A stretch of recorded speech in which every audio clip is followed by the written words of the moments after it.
UNTV live, हम हैं आपकी आवाज। प्रदेश की धामी सरकार का बजट सत्र इस साल आगामी 13 मार्च से 18 मार्च के बीच गैरसैंण में होने जा रहा है। ऐसे में सबसे बड़ा सवाल यह उठता है कि एक तरफ तो सरकार का बजट हर साल पूरा नहीं होता है और इसके लिए हर साल अनुपूरक बजट विधानसभा से पारित कराया जाता है। दूसरी तरफ सरकार के विभाग उनको मिले हुए बजट को खर्च नहीं कर पाते हैं। जो बजट खर्च नहीं हो पाता वह दरअसल विकास के हिस्से का बजट होता है। जो सरकारी खर्चे होते हैं उनका बजट तो हर साल कम ही पड़ता है और इसीलिए प्रति वर्ष अनुपूरक बजट पास कराया जाता है। बीते कुछ वर्षों के बजट पर अगर नजर डालें तो पता चलता है कि विभाग कई हजार करोड़ की बजट राशि खर्च नहीं कर पाए, जबकि उन्हीं वर्षों में उसे कई अधिक धनराशि विधानसभा से अनुपूरक बजट के रूप में पास कराई जाती रही। उदाहरण के लिए बता दें कि वित्तीय वर्ष 2018-19 में लगभग 47,884.29 करोड़ का बजट था, जिसमें से सरकारी विभाग 3,287.58 करोड़ की धनराशि खर्च ही नहीं कर पाए। इसी प्रकार वित्तीय वर्ष 2019-20 में 51,145.29 करोड़ का बजट पारित हुआ था, जिसमें से 4,364.97 करोड़ की धनराशि खर्च नहीं हुई। वहीं वित्तीय वर्ष 2020-21 में भी 4,514.66 करोड़ की धनराशि खर्च नहीं हुई। वहीं वित्तीय वर्ष 2021-22 में भी 5,736.39 करोड़ की धनराशि खर्च नहीं हुई। यह सिलसिला चालू वित्तीय वर्ष 2022-23 में भी जारी है। इस वर्ष के 71,011.92 करोड़ के बजट में से दिसंबर तक विभागों ने केवल 29,412.89 करोड़ ही खर्च किए हैं, जो कि कुल बजट का 58.85% भी नहीं है। जबकि गौर करने वाली सबसे बड़ी बात यह है कि वर्तमान में पूरा बजट खर्च करने के लिए केवल 3 महीने ही शेष रह गए हैं। तो आपने अभी अभी हमारी रिपोर्ट देखी है, जिसमें आपने यह सुना और जाना भी कि किस तरीके से बीते अगर हम 4-5 वित्तीय वर्षों की बात करें तो उसमें जो बजट है वो कभी भी पूरा खर्च नहीं हुआ और इसमें अलग से अनुपूरक बजट की मांग जरूर की गई। यह विषय है आज हमारा, क्योंकि आगामी 13 मार्च से धामी सरकार का बजट सत्र गैरसैंण में होने जा रहा है। ऐसे में बजट को लेकर चर्चा करेंगे और इस चर्चा के लिए हमारे साथ आज हमारे स्टूडियो में मौजूद हैं जय सिंह रावत जी, जो कि वरिष्ठ पत्रकार और लेखक हैं, और उनसे जानेंगे कि आखिर जो बजट है वो कभी भी पूरा खर्च क्यों नहीं हो पाता है और अनुपूरक बजट की जरूरत क्यों पड़ जाती है। तो चलिए चर्चा को आगे बढ़ाते हैं। रावत जी, जैसा कि हमने बताया कि जो बजट है वो हर साल मांग होती है बजट की और हर साल अधिक बजट की मांग होती है, लेकिन सबसे बड़ा सवाल ये है कि जो बजट दिया भी जाता है वो कभी भी पूरा खर्च क्यों नहीं हो पाता। खर्च तो ऐसा है, खर्च तो ज़्यादा ही होता है और उसकी मांग होती है, इसीलिए तो हर साल सप्लीमेंट्री बजट होता है। अनुपूरक बजट की वजह से फिर एक्स्ट्रा मांग की जाती है। दरअसल जो पैसा खर्च नहीं होता है वो विभाग नहीं करते हैं, वो विकास का बजट होता है, वो खर्च नहीं कर पाते हैं। और आप ये बताइए कि हर साल आप किसी भी साल की बात करो, अगर माना ये 2018-19 की बात आप करो, 2018-19 में 3,287.58 करोड़ रुपया खर्च नहीं कर पाए कई विभाग। लेकिन उसी साल जो विधानसभा में अनुपूरक बजट रखा गया वो रखा गया है 2,452,41,000 करोड़ का। इसका मतलब अब आपको एक तो आपने खर्च नहीं किया, ऊपर से मांग लिया।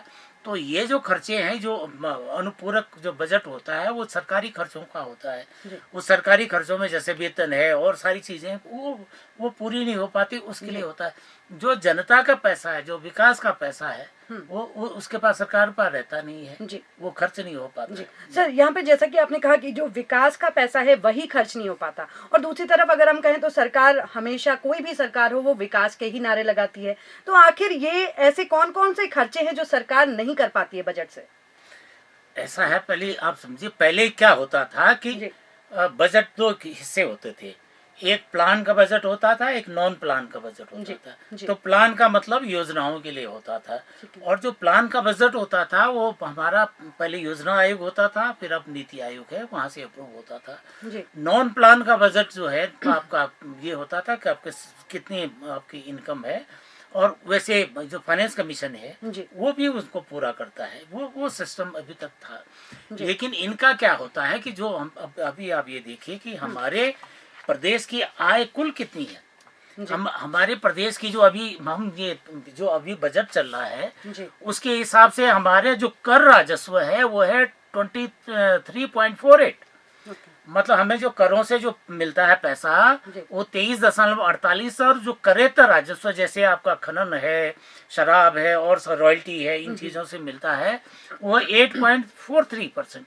तो ये कुल मिला के कितना कितना परसेंट हमारा जो और 13 मतलब लगभग 14% केंद्र से राजस्व मिलता है। जैसे इनकम टैक्स है, एक्साइज है और सारी चीजें, जीएसटी है, जी। उनमें हम राज्य का जो हिस्सा है उसको कुल मिला करके हमें ये लगा कि आपके इतना नहीं होता है जितना हमारे खर्चे होते हैं। बिल्कुल। तो उन खर्चों को पूरा करने के लिए ये हर साल अनुपूरक बजट का, उससे भी जब नहीं होता तो फिर आप बाजार से बोरोविंग करते हैं। जी। जब बाजार से बोरोविंग करते हैं तो ये हमारा जो 70-75 हजार करोड़ तक वो कर्ज चला गया है। जी, तो जी। वो स्थितियां होती हैं। जी, आपने जैसे पूछा ना, जैसे अभी हमने इसका 2000 का बजट ही आप लोग इस जो करंट जो चल रहा है जी, इसमें से केवल इस पर वेतन, मजदूरी, महंगाई, यात्रा भत्ता पर है 16,603 करोड़ 47,06,000।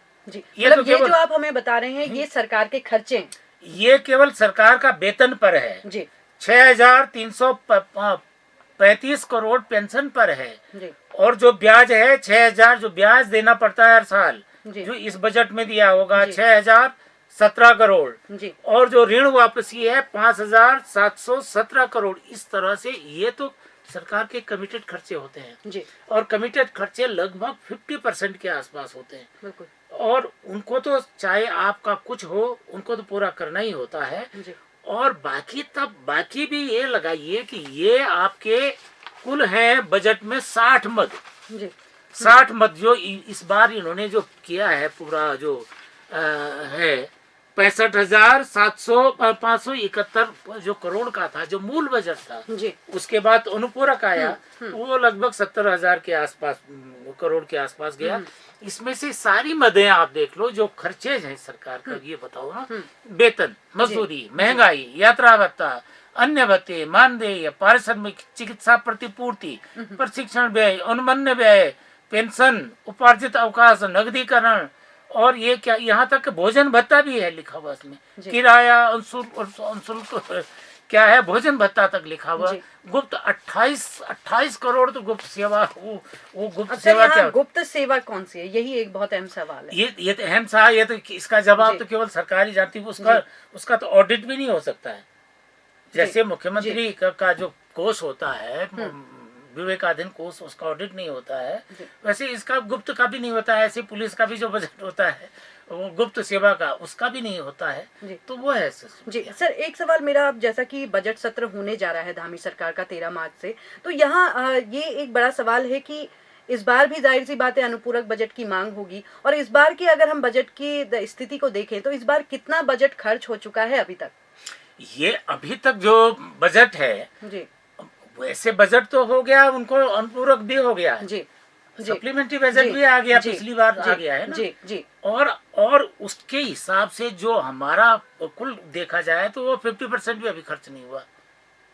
खर्चे आपके पूरे नहीं हो रहे हैं। इसका मतलब जो विकास का जो बजट है जी, जो पहले प्लान नॉन प्लान में होता था वो जो छिपा दिया सरकारों ने, सरकार मतलब मेरा इस सरकार से नहीं, कई सालों से हो रहा है, वो छिपा दिया। पहले पता चल जाता था कि प्लान का बजट क्या है, मतलब योजनाओं का बजट क्या है, और बाकी खर्चे हैं, वेतन भत्ते वगैरह जो मैंने गिनाए, उनके खर्चे कितने होते हैं अब वो नहीं दिखाते हैं। तो वो स्थिति है, हम ये कह रहे तो हैं। फिर सर यहाँ ये सवाल है कि जब बजट भी खर्च नहीं हो रहा तो फिर अनुपूरक बजट की जरूरत क्यों पड़ जाती है हर बार? अनुपूरक की कैसे सरकार के खर्चे, भाई कर्मचारियों को वेतन तो देना ही है, बिल्कुल जो कमिटेड होते हैं ना, कमिटेड मैंने जैसे कहा ना, जैसे आपका 6,000 करोड़ तो आपको ब्याज देना ही है, 5,000 करोड़ जो इस साल का, वो तो आगे तो बढ़ जाएगा। 6,000 तो अब तो इस साल तो 7,000 8,000 बढ़ेगा, क्योंकि पहले जो आप बोरोविंग करते थे 8-9 हजार करोड़ की थी, इस बार तो 12,000 करोड़ की आपने बोरोविंग दिखाई हुई है। आप देखिए ना, जो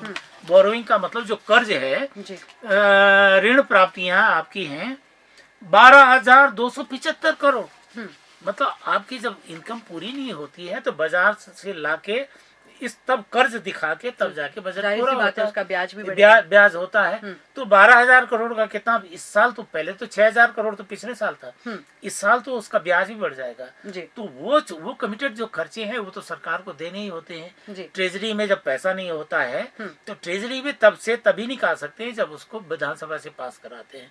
तो दिक्कत ये है कि एक तरफ तो आप ये खर्चे नहीं करते किसी साल, मतलब इन सालों में नहीं पूरे हो पाए, दूसरी तरफ आप सप्लीमेंट्री करते। इसका मतलब जो विकास का जो हमारा मद है वो निरंतर घटता जा रहा है, और सरकार का ध्यान केवल फोकस है किस पर है, इनका अपने सरकारी कर्मचारियों को। अभी आप ये बताओ कि 35-35 लाख की अगर मंत्रियों को कारें जाएंगी, है ना, और क्या कहते हैं सेक्रेटरी, चीफ सेक्रेटरी, जिन इनके लग्जरियस इनके कारें जाएंगी, उनके विदेश के दौरे होंगे, इतने लाखों रुपए मंत्रियों के उनके खर्चे होंगे, करोड़ों रुपया मुख्यमंत्री या औरों का विवेकाधीन कोष होता, उस पर जो आप खर्च करेंगे। सर, तो इस बार भी अब बजट का हम इंतजार कर रहे हैं और अगले महीने ही बजट सत्र होना है। इस बार की बजट से क्या उम्मीद की जा सकती है?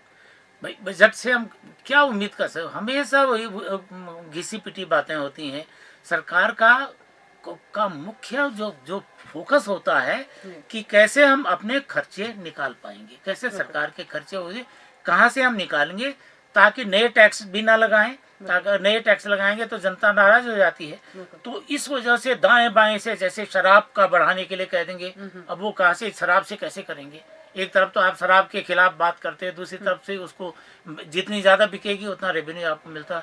हर साल शराब ऐसा व्यवसाय है, हर साल 10% उसमें बढ़ जाता है, 10 से 20% उसमें बढ़ जाता है। इस तरह से आप निकालेंगे। सरकार का ध्यान केवल अपने खर्चे चलाने का है।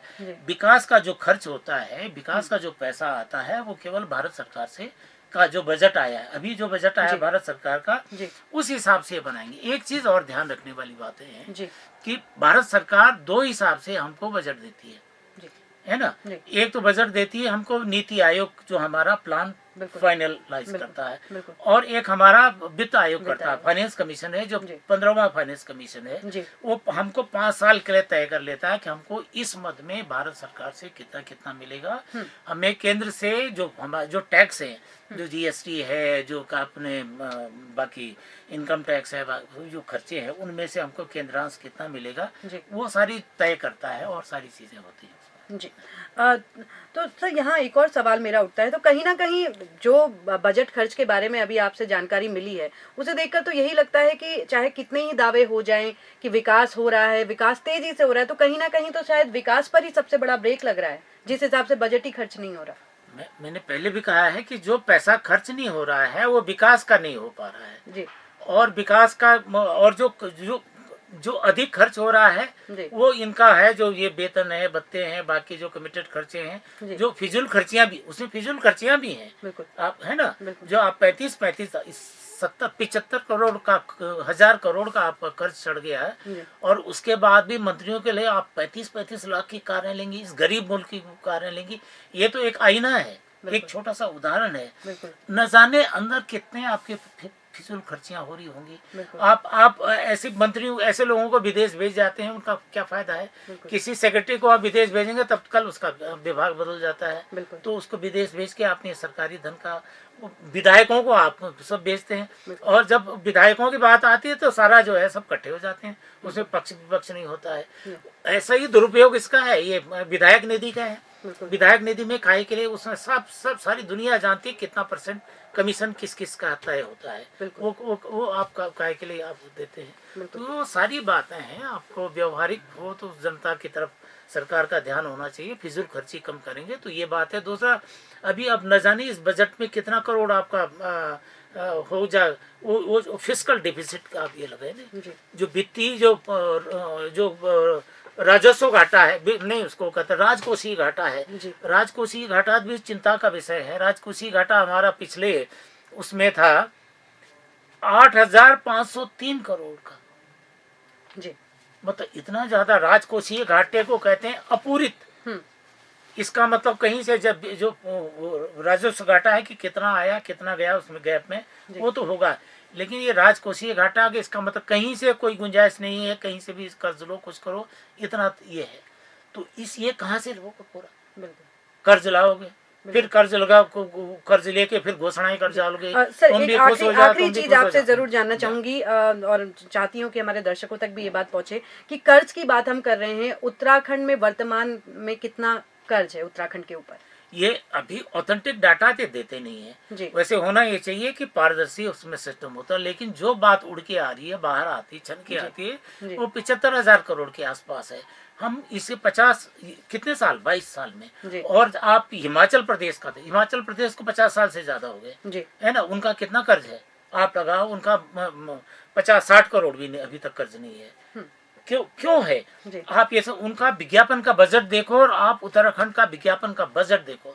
सरकारें काम करती हैं, अपना प्रचार ज्यादा करती हैं, है ना। पिछले साल 300-400 करोड़ का उसका मतलब, इतने गरीब मुल्क में प्रदेश में इतना आप अपने प्रचार के लिए प्रचार भी आप करो ना, योजनाओं का प्रचार करो कि भाई आप ये आम पब्लिक को अपनी योजनाएं पहुंचाओ उनको कि भाई आप इसका फायदा उठाओ। आप क्या कहते हैं उसका RTI का फायदा उठाओ, आप शिक्षा के अधिकार का फायदा उठाओ, आप क्या कहते हैं उज्ज्वला स्कीम कैसे आप उसको मिलेगी, बाकी आपको गोल्डन कार्ड आपके, इस तरह का आप प्रचार करो तो जनता आपका योजनाओं का फायदा उठे। आप अपना शक्लें दिखा देते हैं मंत्री, अपना वो सारे होते हैं, उस पर करोड़ों रुपया इतना बर्बाद कर रहे हैं, मतलब निहायत रूप से। बिल्कुल। रावत जी, हमसे बजट पर चर्चा करने के लिए आपका बहुत बहुत शुक्रिया। और जैसा कि अब हमारे दर्शक भी जान चुके हैं कि क्या कुछ स्थिति है हमारे पहाड़ी प्रदेश उत्तराखंड की, बजट होता है लेकिन खर्च नहीं होता। तो कहीं ना कहीं जो विकास के दावे किए जाते हैं, पूरी तरीके से देखा जाए तो विकास पर ही प्रदेश के ब्रेक लग रहा है। अब देखते हैं कि इस बार धामी सरकार का जो बजट सत्र आगामी 13 मार्च से गैरसैंण में होने जा रहा है, उसमें क्या कुछ खास निकल कर आता है। आपको हमारी ये चर्चा कैसी लगी, हमें लाइक कमेंट करके जरूर बताइएगा। नमस्कार।